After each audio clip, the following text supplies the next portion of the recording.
Вернет ли Грузия свои оккупированные территории? Подписывайся и свои вопросы задавай в комментариях.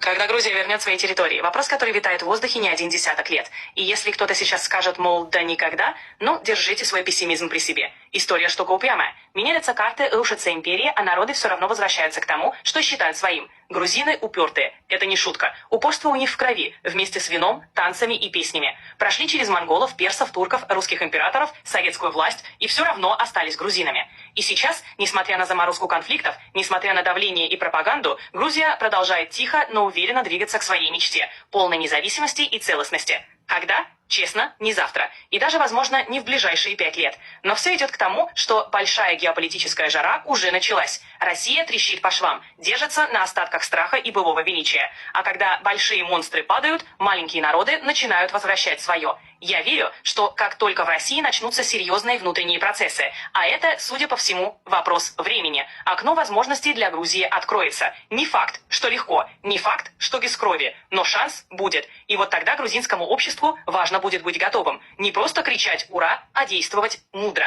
Чтобы потом не пришлось опять забирать силой то, что можно было вернуть умом. Так что, отвечая коротко, да, Грузия вернет свои территории. Вопрос не если, а когда и какой ценой. И я надеюсь, что эта цена будет как можно меньше.